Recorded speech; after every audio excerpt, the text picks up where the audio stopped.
Ayan, so magandang araw mga kababayan, and this is Divine PH. And ngayong araw mga kababayan, gusto kong pag-usapan itong isa rin po sa mga may galit kay President Bongbong Marcos. Na akala mo napakalinis, akala mo napakagaling, akala mo napakasipag, ha? Akala mo maraming ginagawa. Na kung maka-insulto, kung makapanira sa ating presidente, kala mo naman ang daming ambag. So, itong tinutukoy ko, mga kababayan, is si Mayor Baste Duterte. Ayan.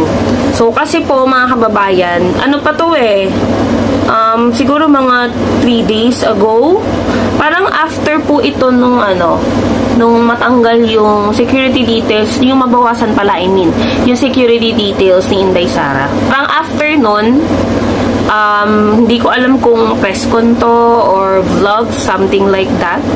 Pero it's nasa News 5 po ito. At hindi ko na ipi-play, pero ipapakita ko sa inyo yung screenshot. Okay? So, ayan. News 5 yan, ha. So, ang sabi dito sa sinabi niya, ang makakasampal, ayan, wait lang. Ang sarap sampalin nitong, tapos, taran, itong general po itong inaano niya, iniinsulto niya, minamaliit niya, binabastos niya online. Ayan, sabi pa niya, kung makikita ko ito, sasampalin ko talaga ito. Ayan, mga kababayan. Sabi pa niya, bago ka pa lang, sasampalin talaga kita. Tingnan nyo, mga kababayan. Ganito bang mayor yung gusto nyong mamuno sa inyo? Ganito bang leader yung gusto nyong mamuno sa inyo? Ito ba yung tinutularan nyo?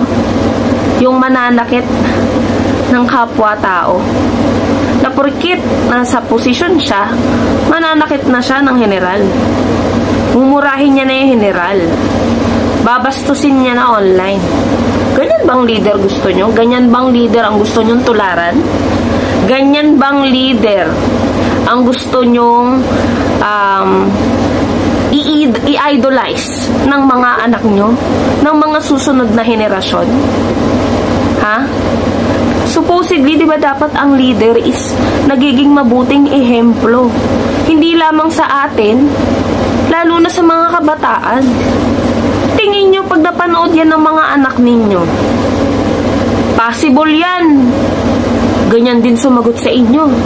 Kasi makikita niya, yung mayor namin, pwede palang maging ganito yung ugali, mambastos, mangmura, manghumiliate ng general sa social media or online or live whatsoever. Pwede pala. So, bakit hindi ko na lang gawin sa iba? Gusto nyo ba ganun? Na i-idolize ng mga anak nyo, ng mga magiging anak nyo, yung gantong klaseng leader? Na bastos? Na napaka-unprofessional? Nakaka-proud ba magkaroon ng leader na ganito kabastos? Ano ba? Akala nyo ba cool? Akala nyo ba maganda tignan? Hindi nyo naisip yung nagiging downside nito. Kung ito nga general, kaya niyang pagsalitaan ng ganun, what more yung mga maliliit na tao? Yung mga mahihirap nating kababayan. Huwag na tayong maglokohan, no? Parang halos karamihan, hindi ko nilalahat, pero karamihan naman ganyan. Na ganyan ang ugali. Hindi nyo ba kayang pumili ng leader na matino, na may respeto sa kapwa, kahit na binabastos na, pinagsasalitaan ng di maganda, hindi gumagante, hindi nang babastos? Halimbawa ako, binastos ako.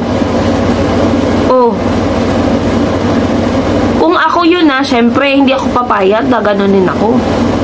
Pero sino ba yung leader na tinutukoy ko na kahit nabastusin na, kahit walang hiyain na, siraan na, gawan ng mga misleading, mga fake news, inananatili pa rin makatao, makipag-usap, makatao, sumagot. Hindi siya papayag na may ma-o-offend siya or may mga tao siyang maaargabyado. Kahit yung the way lang nasagutin niya itong mga issues, kahit na hindi totoo. Si PBBM yun. Siya yung tipo ng tao na leader na dapat tinutularan. Hindi lang dahil sa masipag siya, hindi lang dahil sa professional siya, hindi lang dahil sa marunong siya rumispeto. May takot sa Diyos. Alam niyo yun? O baka wala na rin kayong paniniwala. No offense po sa ibang religion. Pero it's in general na gusto nyo ba, itong sinasabi ko, in general po ito, gusto nyo ba yung leader na ganyang kabastos? Na mananakit ng kapwa-tao dahil naiinis, dahil nagagalit? Ano ba, cool ba sa paningin ninyo yung mga ganyang klaseng tao? Yan ba yung gusto nyong tularan? Yan ba yung gusto nyong tularan ng mga magiging anak nyo? Yung ganyang kabastos na tao? Mag-isip-isip naman kayo mga kababayan. Yan pa lang oh. Hindi pa ba red flag yan? Bilang isang leader? Tayo nga sa school, sa work, pag may mga team building, sa iba't ibang klaseng trabaho, may mga team leader tayo. Pag may team leader tayo na may red flag, wala ba kayong say dun? Pero itong mga itong mga masyadong devoted, kuno, dito sa mga taong masasama ugali. Kahit masama ugali, okay lang eh. Paninindigan nila baka ganun kasi sila. No? Paninindigan nilang suportahan yung mga ganyang klaseng tao. Yan palang red flag ng mga kababayan. Kung dyan nga, general, ginaganyan niya, binabastos niya. What more yung mga maliliit na tao, yung mga mahihirap nating kababayan. Tingin nyo, anong kaya niyang gawin? Diba? So, mag-isip-isip kayo.